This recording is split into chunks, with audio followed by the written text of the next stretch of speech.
Assalamualaikum warahmatullahi wabarakatuh. Shalom, Om Swastiastu, Namo Buddhaya, dan salam kebajikan. Kami dari kelompok 4 ingin mempresentasikan mata kuliah Public Speaking dengan materi komunikasi diadik formal dan non-formal. Sebelum itu, saya akan memperkenalkan anggota kelompok 4. Yang pertama,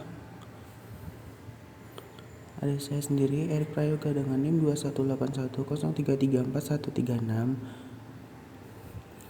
Kemudian ada Puput dengan NIM 218103341117. Dan yang terakhir ada Muhammad Abdul Latif dengan NIM 218103341167. Lanjut saja kita ke komunikasi diadik.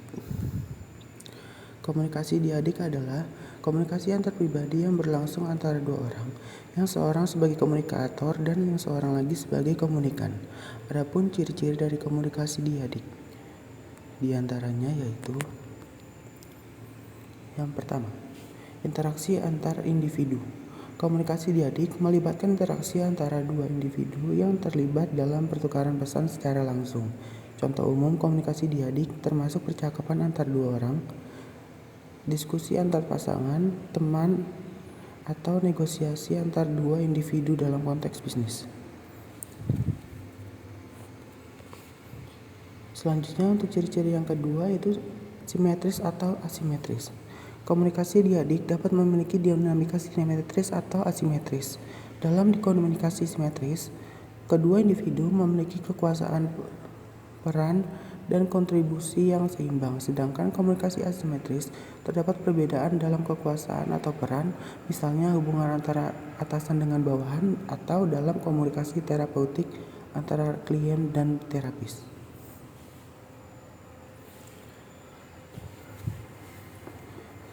Ciri-ciri selanjutnya adalah pertukaran aktif pesan. Dalam komunikasi diadik, kedua individu secara aktif bertukar pesan, termasuk mendengarkan dengan seksama, memberikan tanggapan, bertanya, dan memberikan umpan balik. Interaksi ini memungkinkan pemahaman yang lebih baik dan memperkuat hubungan interpersonal. Untuk ciri-ciri selanjutnya adalah mendalam dan pribadi. Komunikasi diadik cenderung lebih mendalam dan pribadi karena melibatkan interaksi antara dua individu secara langsung. Topik yang dibahas dapat lebih intim dan melibatkan perasaan, opini, atau pandangan pribadi. Ciri-ciri yang selanjutnya adalah hubungan interpersonal. Komunikasi diadik seringkali fokus pada pembentukan, pemeliharaan, atau pengembangan hubungan interpersonal antara dua individu. Hal ini melibatkan pengungkapan emosi, pendekatan yang lebih profesional, dan pemahaman lebih mendalam antara pasangan komunikasi.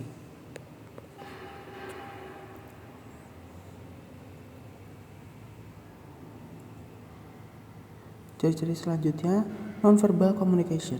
Komunikasi nonverbal seperti ekspresi wajah, gerakan tubuh, atau kontak mata juga memiliki peran penting dalam komunikasi diadik.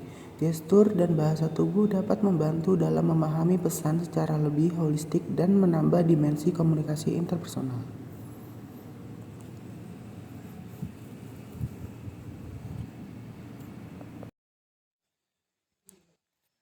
Selanjutnya adalah komunikasi formal. Perlu kita ketahui bahwasannya komunikasi formal adalah proses komunikasi yang terjadi saat informasi dikirim melalui pola hierarki, kewenangan organisasi atau struktur organisasi. Isinya berupa cara kerja organisasi, produktivitas, pekerjaan yang harus dilakukan, serta kebijakan-kebijakan yang ada di dalam organisasi tersebut. Selanjutnya adalah ciri-ciri komunikasi formal. Yang pertama adalah arus komunikasi lebih banyak ke bawah daripada ke atas. Artinya, praksara mengadakan komunikasi lebih banyak dari atas atau dari pimpinan. Ciri yang kedua yaitu tujuan komunikasi terkait dengan kepentingan dinas atau organisasi tersebut. Kemudian ciri-ciri yang terakhir yaitu cara penyampaian pesan lebih banyak tertulis atau melalui rapat resmi. Yang terakhir adalah bentuk-bentuk dari komunikasi formal. Yang pertama adalah komunikasi horizontal. Komunikasi horizontal adalah sebuah bentuk komunikasi yang terjadi antara dua belah pihak yang memiliki jabatan, posisi, kedudukan, atau eselon yang satu level tingkatannya di dalam organisasi, seperti yang terjadi antara sesama karyawan atau sesama pimpinan. Bentuk komunikasi yang kedua yaitu adalah komunikasi diagonal. Komunikasi diagonal adalah suatu bentuk komunikasi yang terjadi antara dua belah pihak dari posisi yang berbeda dan tidak berada pada jalur struktur yang sama. Bentuk yang terakhir adalah komunikasi vertikal. Komunikasi vertikal adalah komunikasi yang terjadi dari atas ke bawah atau sebaliknya, tepatnya dari pimpinan kepada anggota maupun anggota kepada pimpinannya.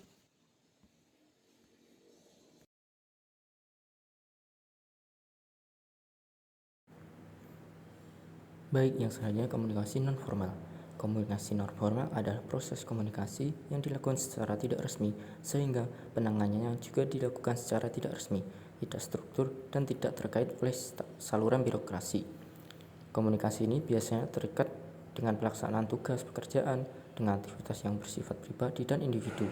Contohnya, seperti komunikasi antar staf, komunikasi di luar organisasi, dan komunikasi kerabat kerja yang sudah akrab.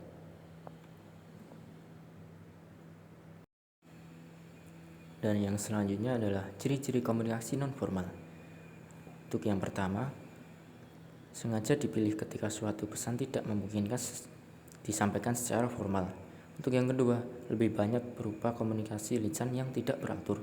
Dan untuk yang ketiga, penyebaran pesan sulit dikendalikan. Dan untuk yang terakhir, yang keempat, lebih terkesan santai dan menyenangkan. Sekian presentasi dari kelompok kami mengenai komunikasi diadik formal dan non-formal. Terima kasih.